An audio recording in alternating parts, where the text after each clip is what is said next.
What if I told you the key to understanding economic crashes and supply chain chaos isn't buried in some textbook, but it's actually in the schematics of an electrical circuit? Today, we're going to see what happens when you stop looking at the economy as just static numbers and start seeing it for what it is, a living, breathing system of signals. You see, economics often gives us a snapshot of the world, kind of like the circular flow diagram. It shows how all the pieces connect, sure, but it's frozen in time, in a perfect balanced state they call equilibrium. But what if the economy is less like a photograph and more like a movie? Well, that's the engineering view, a world of dynamic signals, constantly flowing and changing over time, just like this wave. And that right there, that's the puzzle we're going to solve together today. By sticking to these static, frozen models, what are we missing? What hidden rhythms, what unseen vulnerabilities are lying just beneath the surface? Let's find out what happens when we start treating the economy like the living, dynamic system it truly is. To get a signal, you need movement. And for movement, well, you need a force. In economics, that force is incentive. You know, the desire for profit, the fear of loss, the need to buy something. Without these forces pushing and pulling, the economy would be perfectly still, and we'd have no signal to analyze in the first place. So, a team of engineers decided to just build it. They created an economic model that behaves just like an electrical circuit. In their model, demand has inertia, meaning it resists sudden changes, just like a heavy object. In things like inventory or your savings account, they act like capacitors, storing up energy to absorb shocks. This whole setup lets them do something really fascinating. Hit the system with a jolt and watch what really happens. They used their model to simulate the COVID demand shock, and what they saw was this incredible chain reaction. First, households just stopped spending. So in response, firms cut back on production and stop borrowing. This, of course, leads to lower wages, which prompts the government to step in with subsidies. But here's the twist. With everything closed, that money has nowhere to go, so it just floods into savings accounts. And this created a massive problem for the banks. All of a sudden, their income from loans plummeted, while the interest they had to pay out on all those new savings deposits just skyrocketed. The result? Their net interest income, their profit, was absolutely crushed, as you can see clear as day in this chart. And crucially, watching this whole thing unfold over time showed that the economy doesn't just jump from one perfectly balanced state to another. No way. It produces real signals, full of waves, fluctuations, and hidden cycles that traditional static models just completely miss. So how do we make sense of all these overlapping cycles? Well, engineers have this amazing tool for this called the Fourier transform. Now, I know that sounds super intimidating, but the core idea is surprisingly simple, especially when we look at it through the lens of something we can all understand: farming. Okay, let's dive into this. The math on the screen might look a little complicated, but its purpose is actually really elegant. The Fourier transform is basically like a prism for signals. It takes a complex, messy wave and breaks it down into the simple, individual cycles it's made of. To really get how it works, let's just forget the formula for a minute and talk about farming. Imagine a farmer's year as a four-part cycle. Now, two of these parts are tangible actions we could plot on a simple number line: harvest, a positive gain, and plant, a negative cost. But what about the other two parts, protecting the land and preparing for the harvest? These are just as crucial, right? But they aren't about gaining or losing something tangible right now. They exist on a whole other dimension, what mathematicians call the imaginary axis. And suddenly, the term imaginary number just seems like a terrible name for it. It's not imaginary at all.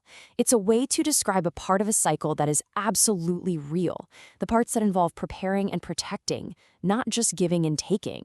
As the quote says, it's as real as anything. And this is the key insight. The economy is just like this, but with thousands of cycles all spinning at once. The imaginary phases of preparing and protecting, well, those are things like R&D, long-term infrastructure planning, or saving up for a big investment. They don't generate immediate profit, but they are absolutely essential for future growth. You've got the annual rhythm of agriculture, the faster pulse of consumer credit, the ebb and flow of inventory, and the long, slow waves of business cycles. All these individual signals layer on top of each other to create the complex, messy signal of our economy.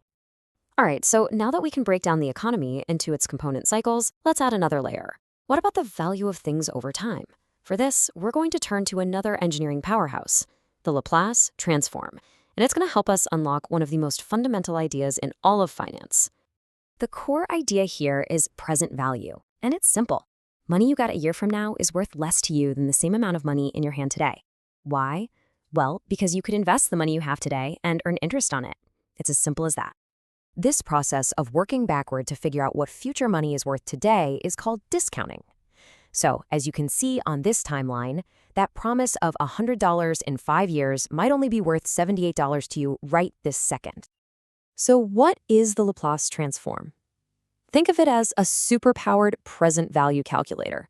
But instead of just calculating the value at one specific discount rate, it does it for every possible discount rate, all at the same time. It's like a prism for financial value, breaking it down into a whole spectrum of possibilities. And this is where it gets really, really cool.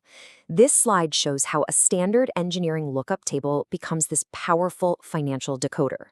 A single payment today? The math is simple. Its value is 1. It doesn't care about any discount rate. A stream of payments that goes on forever, like certain types of bonds, its value is just 1 divided by S, the discount rate. This table is basically a Rosetta Stone, translating the language of abstract math directly into the reality of finance. So what's the point of all this? I mean, it's not just some cool academic exercise. This new way of seeing the economy as a system of signals can help us solve very real, very painful problems. Case in point, the fragile, chaotic supply chains that we all got to know so well a little while ago. We can actually model a supply chain just like an electrical circuit. Producers making things in batches create a bunch of high-frequency noise. But inventory and wholesalers, they act like capacitors and filters, smoothing out that volatility so that the customer at the end of the line receives a stable, predictable flow of goods. During the pandemic, many supply chains experienced what was, at the very beginning, a relatively small shock at the customer end. A dip in demand, yeah, but not a catastrophic one. But that small dip didn't stay small. Oh no. As the signal traveled up the supply chain, from the retailer to the wholesaler to the manufacturer, each layer overreacted, amplifying the distortion. This created a chaotic, whip-like reaction, the bullwhip effect, where the final response from the supplier was massively, wildly out of proportion to that tiny initial change in demand. From an engineering perspective, the cause is crystal clear: resonance. Every system, whether it's a bridge or a supply chain, has a natural frequency. And when a shock hits at that exact frequency, the system doesn't dampen it, it resonates with it, wildly amplifying the signal until the entire chain is just shaking itself apart. By understanding the economy as a system of signals, we can actually design better filters, smarter inventory management, better contracts, to prevent this chaos from happening. And this leaves us with a final thought to ponder. If this engineering lens can so clearly decode the hidden dynamics of the economy, what other complex systems, from social networks to ecosystems, are we failing to see clearly?